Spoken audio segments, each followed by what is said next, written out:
Hello everyone, welcome back to my YouTube channel. My name is Shriya and in today's video we're gonna discuss the exercise 10.1 of your chapter Heron's Formula of class 9th. And if you haven't watched the video I've made on this topic, then please go watch this video before watching this video, because if you aren't aware of the basics of Heron's formula, then you're not gonna get these questions. Okay, so for the starting of these questions, just let's have a quick review of what basically Heron's formula is and what are the parameters we're gonna use in it. So what actually Heron's formula is? Heron's formula is derived to calculate the area of triangle with the help of its sides, right? Because we have discussed earlier in my earlier video that why don't we use this simple formula of half into base into height to calculate the area of a triangle? Because not in every question we are having these parameters. Sometimes we are given the sides of the triangle. So if we are given the sides of triangle, how are we going to calculate the area with this formula? So therefore we need a new formula, and the new formula is known as Heron's formula, in which we just need to know the sides and the parameter, and that's it. You can calculate the area very easily. So the formula is, let us suppose the triangle is of side A, B and C. Firstly, we need to calculate the semi-parameter. What is semi-parameter? That is half of parameter, right? So it's basically as denotes semi-parameter. It's A plus B plus C by 2, because A plus B plus C is perimeter and semi-parameter is half of it. So that's it, right? So this is the first thing to calculate, that is semi-parameter. Now let's focus on what the actual formula is. That what actual formula to calculate the area. So area of triangle is under root S minus A, S minus B, S minus C. This is the formula. So you just need to calculate the semi-perimeter and you need to know all the three sides of the triangle, and boom, you're gonna get your answer. And if there is some type of criticality, for example, if there are only two sides are given, one is unknown to you but the parameter is given, so you can easily calculate the third side. Okay, we have also practiced this type of sum in previous video. That's why I was saying ki before watching this video, do watch that video before, because that's going to help you to concentrate more on the concepts, right? So let's begin with the exercise. I'll read out the statement and then solve the questions. Try to take out your notebooks and pencils with you and solve it along with me. Let's go. So the first question is, a traffic signal board indicating school ahead in an equilateral triangle with side A. Find the area of the signal board using Heron's formula. If the parameter is 180 centimeter, what will be the area of signal board?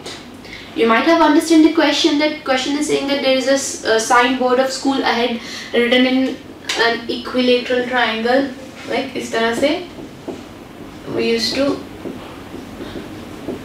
write it.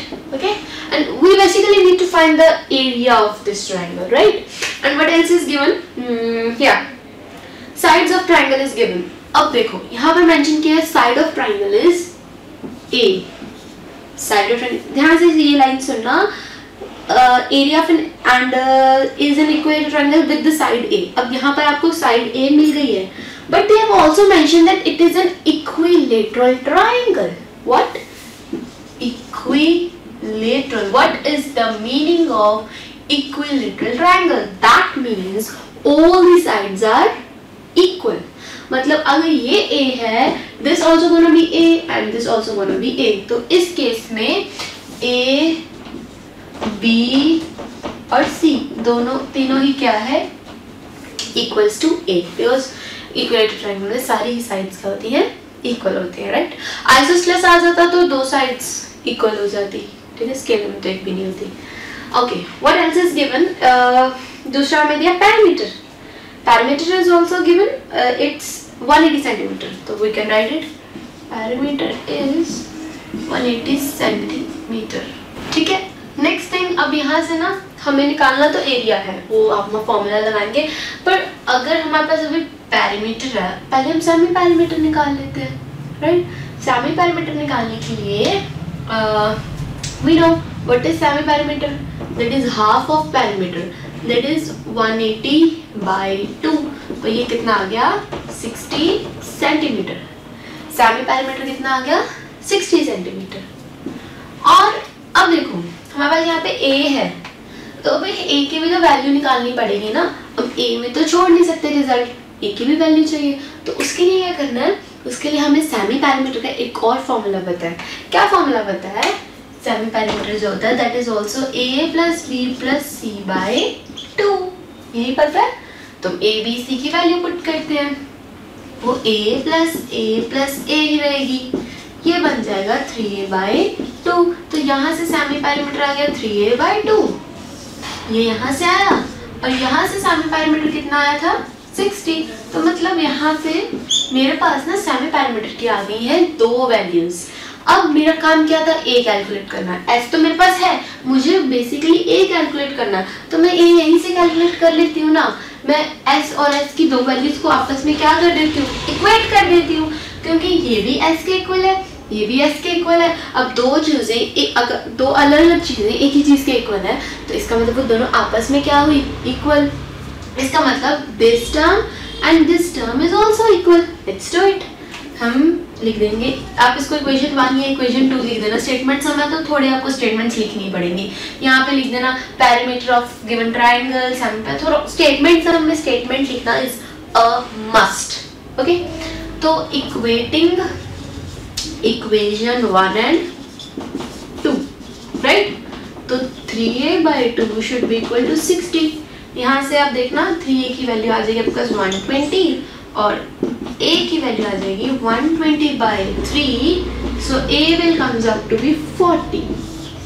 a कितना आ जाएगा 40। अभी भी हमारे पास सिर्फ a आया है, perimeter जो area जो चाहिए वो नहीं आया है, राइट। अभी सिर्फ a की वैल्यू मिली है। अब हम क्या करेंगे, इसी a की वैल्यू को पुट कर देंगे एरिया ऑफ ट्रायंगल में। तो what is area of triangle, formula होता है √s, s - a, s - b, s - c। देखिए, इसको इस सम को करने का एक और मेथड भी था कि a की वैल्यू नहीं निकालते हैं, डायरेक्ट ऐसे ये s की वैल्यू यहाँ पुट कर देते। वो मुझे लगता है कि वो थोड़ा कॉम्प्लिकेटेड मेथड होता है, क्योंकि हमारे जो, अगर हम बात करें ना साइकोलॉजिकली, हमारे ब्रेन को मैथमेटिक जो एक्सप्रेशंस होते हैं उनको कैलकुलेट करना इजी लगता है। जैसे अगर मैथमेटिक न्यूमेरिक टर्म्स हो तो उनको कैलकुलेट करना इजी लगता है rather than using the alphabets. तो अगर आप उसको न्यूमेरिक वैल्यू में सॉल्व कर सकते हो तो करो, नहीं कर सकते हो दैट्स अ डिफरेंट केस। तो फिर तो करना ही पड़ेगा अल्फाबेटिकल टर्म्स में। पर अगर आप उसको सिंपली सॉल्व कर सकते हो न्यूमेरिक टर्म्स में, देन गो फॉर इट ना। You don't need to do the same thing again and again, right. So now let's just put the values.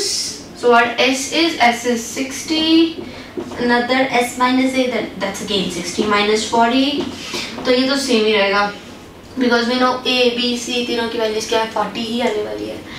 तो 60 minus 40, 60 minus 40, it becomes √of 60 into 20 into 20 into 20, right?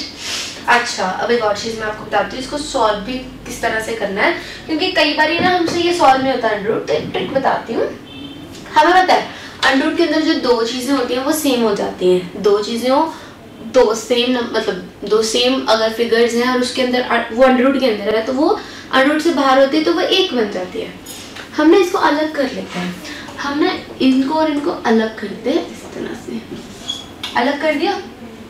तो ये 20 into 20 क्या है, basically 20 का square ही है ना। हमें पता है स्क्वायर और √, क्या होते हैं, कैंसल आउट। तो ये तो अकेला बच गया हमारे पास, 20 बच गया कि नहीं, ऐसे लिख देते हैं। अब इधर कुछ करें, इधर क्या हो सकता है 60 है ना, 60 को हम लिख सकते हैं 3 into 20। ये साथ साथ लिखना है, ठीक है। अच्छा ये लिख सकते हैं ना 3 इंटू 20 3 टू 6 60। अब देखो इसको भी अलग कर देते हैं, इनके भी ये टर्म और ये दो टर्म्स को फिर से अलग कर देते हैं। ये हो गया। अब यहाँ भी क्या बन गया 20 इंटू 20 मतलब 20 का स्क्वायर बन गया 20 का स्क्वायर। स्क्वायर और अंडर रूट फिर से कट गए तो ये क्या बच गया अकेला 20। अब ये बेचारा अंडर रूट 3 ये नहीं हम निकाल सकते।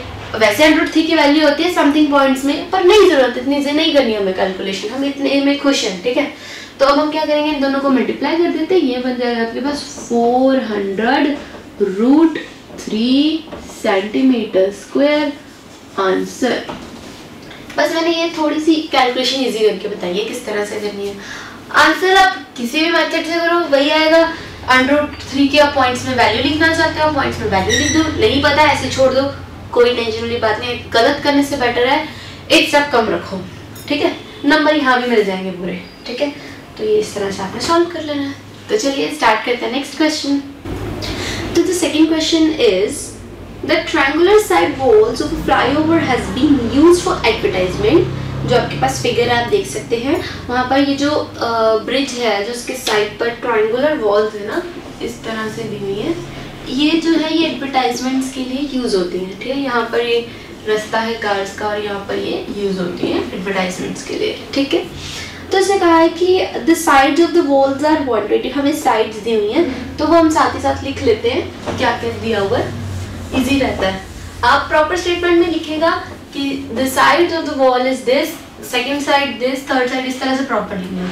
ठीक है, साइड्स ए को हम लेते हैं फर्स्ट इज 122 मीटर में है and another one is 22 right and the last one is 120 metre, ये दिया हुआ। हाँ, और उसके अलावा हमें बोला है कि the advertisements yield an earning of ₹500 per metre square, मतलब 1 मीटर स्क्वायर के लिए वो ₹5000 चार्ज कर रहे हैं। ठीक है, a company hired one of its wall for 3 months. एक कंपनी ने उसे 3 मंथ के लिए हायर किया है। आपको बताना है कि उन्हें कितना रेंट देना पड़ेगा। Very easy, we just need to calculate the area. तो चलिए कैलकुलेट करते हैं। यहाँ पर अब देखिए पैरामीटर कुछ नहीं दिया है तो वो हम खुद से कैलकुलेट कर लेंगे राइट। तो निकालते हैं पैरामीटर क्या होता है हमारे पास a प्लस, मतलब parameter is basically sum of all the sides ना, तो इन तीनों को प्लस करते हैं। क्या आएगा 122 प्लस 22 प्लस 120। ठीक है, और ये बन जाएगा आपके पास 264 मीटर। आपको ये इसका हमेशा ध्यान रखना है कि आपने यूनिट्स को फोकस रखना है हमेशा राइट। तो चलिए सेकंड स्टेप होता है हमारा सेमी पेरीमीटर। सेमी पेरीमीटर में आपने सिंपली इसका हाफ कर देना होता है। ठीक है, तो इट विल बिकम 264/2, इसको कर लेंगे 132 मीटर। ठीक है, सेमी पेरीमीटर भी आ जाएगा आपका। अब कुछ नहीं करना, सिंपल अपना जो फॉर्मूला है लगाते हैं। एरिया ऑफ ये सब कुछ तो है under root s minus a s minus b s minus c under root s की वैल्यू है 132 माइनस 122 132 माइनस 22 132 माइनस 120। तो कैलकुलेशन है थोड़ी सी, यहाँ बन जाएगा आपके पास 132 और इसको जब मैं माइनस कर दूंगी 10 आ जाएगा। इस तरह से लिख लेती हूँ ढंग से, और इनको माइनस करो तो 110। ठीक है, इनको ठीक है, और ये बच जाएगा आपके पास 12। तो ना अब हम इनकी सॉल्व करने के लिए ना इनको खोल देते हैं ताकि पेयरिंग हो जाए। 132 को हम लिख सकते हैं 11 इंटू 10 11 इंटू 12 आराम से लिख सकते हैं। 10 को हम 10 ही रहने देते हैं, 110 को हम लिख देते हैं 11 इंटू 10 और 12 को हम 12 ही रहने देते हैं। ठीक है, ठीक है, मैंने यहाँ पर पेयरिंग कर दिया। 132 को लिख दिया 11 इंटू 12, 10 को 10 रहने दिया, 110 को लिख दिया 11 इंटू 10। तो यहाँ से देखो पेयरिंग करिए 11 और 11 की हो गई, 10 और 10 की हो गई, 12 और 12 की हो गई। तो बेसिकली आपके पास बन जाएगा 11 का स्क्वायर, 12 का स्क्वायर, 10 का स्क्वायर, स्क्वायर और अंडर रूट कैंसिल आउट, तो ये बचेगा 11 इंटू 12 इंटू 10, क्योंकि सारे स्क्वायर हैं वो जो आपकी कटिंग हो जाएगी और इनको मल्टीप्लाई करके आपके पास बन जाएगा आंसर। ओके, ये आपके पास आ गया अभी फिलहाल एरिया ऑफ ट्राइंगल। अब ये तो आ गया एरिया, मतलब कि जो यहाँ पर आपने एडवर्टीजमेंट करनी है और जो ये वॉल है इसका पूरा जो एरिया है वो 1320 मीटर स्क्वायर आ रहा है। एक्चुअली हमने कैलकुलेट तो उनका रेंट करना है ना, तो रेंट कैलकुलेट करने के लिए एरिया कैलकुलेट करना ही पड़ना था, ठीक है। अब रेंट के लिए उसने हमें 5000 पर मीटर स्क्वायर बताया, हमें 5000 पता था, हमें अब इस टोटल का चाहिए, तो चलिए वो भी कैलकुलेट करते हैं। तो देखिए 1 ईयर के उसने हमें 5000 अमाउंट दी थी, राइट। तो for 1 year they need to pay 5000 पर मीटर स्क्वायर, है ना। पर हमारे पास कितना एरिया है, हमारे पास 1320, तो उनकी अर्निंग कितनी होगी, अर्निंग फॉर 1 ईयर, 1 साल के अंदर, या फिर आप इसको 12 मंथ्स भी लिख सकते हो क्योंकि हमने 3 मंथ्स की निकालनी है ना, क्वेश्चन पढ़ सकते हो। तो हम इसको कर देंगे इसी के साथ मल्टीप्लाई, 5000 इंटू दैट्स 1320, राइट। ये आपके पास रुपीज है, ठीक है। ये तो हो गया 12 मंथ्स का। 1 मंथ का कितना होगा, अर्निंग फॉर 1 मंथ, तो वो क्या हो जाता है आपको पता है, डिवाइड हो जाएगा, मतलब रुपीज ये पे रहेंगे 5000 मल्टीप्लाई 1320 बाय 12, ये आ जाएंगे। अब क्वेश्चन पढ़ना, उसमें बोला है कि आपको 3 मंथ्स का चाहिए ना, तो हम क्या करेंगे, इस पूरी को उठा के कर देंगे 3 से multiply, earning for 3 months, that will become rupees 5000 into, ठीक है। यहाँ से कटिंग होगी, यहाँ से इसकी कटिंग होगी, and you wanna have your exact amount that gonna be 60. Okay, this is your answer. तो ये आपके पास 16,50,000 प्रॉपर अमाउंट आ जाएगी जो उनको 3 मंथ्स के लिए पे करनी पड़ेगी, राइट। ठीक है, इजी था, मतलब पहले स्टेप तक तो इजी था जहाँ तक आपको एरिया कैलकुलेट करना था। उसके बाद जब उन्होंने 3 मंथ्स के लिए कहा था, 1 साल का गिवन था, 1 साल का मतलब 12 महीनों का गिवन था, वो मैंने लिख लिया 12 महीनों का। 12 से मैंने 1 का निकाल दिया डिवाइड करके, 1 से जब 3 का निकालना था तो मल्टीप्लाई कर देना था, और इसको कैलकुलेट करके वो आप कर ही लेंगे, आई गेस कैलकुलेशन भी आप तो खुद कर ही सकते हैं, 9th क्लास के बच्चे इतना कर लेते हैं। तो this is how you gonna solve this question. तो अब देखते हैं next question. So the next question is, there is a slide in a park. One of its side wall has been painted in some color with the message, keep the park green and clean. If the sides of the walls are 15 meter, 11 meter, 6 meter, find the area painted in color. तो basically आपके पास फिर से वही condition आ गई है कि आपके पास triangular shape है जिसका एक साइड में जो आपको वॉल, एक साइड में जो है वो स्लाइड लगा हुआ है, ठीक है, इस तरह से, और यहाँ पर स्टेयर्स हैं, और ये आपको तीनों साइड्स दी, वो मैं लिख लेती हूँ क्या क्या दी हुई है।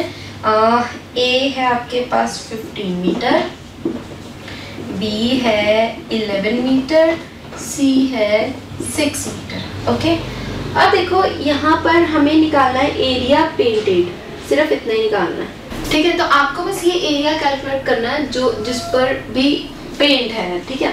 तो सबसे पहले हम सामने पैरामीटर या पैरामीटर निकाल लेते हैं, सिंपल। तो पैरामीटर होगा इसका a प्लस बी प्लस सी। अब इसको एक ही स्टेप में भी कर सकते हैं, नो वरीज। तो 11 प्लस 15 प्लस 6 दैट इज 32। आप सीधा सैम पैरामीटर भी निकाल सकते हैं, ठीक है, सीधा इसको डिवाइड्स बाय 2 करके। तो एस क्या हो जाएगा हमारे पास, p/2 यानी 32/2 and that is 16 metre. Metre में आपको लिखना है तो ये ध्यान रखना। ओके, उसके बाद डायरेक्ट हमारा नेक्स्ट स्टेप होगा जिसमें हमने एरिया निकालना है। तो area of triangle that is S s minus a, s minus b, s minus c। तो फटाफट से वैल्यूज पुट करते हैं। s is 16, 16 minus a यानी 11, 16 minus 15, 16 minus 6, right?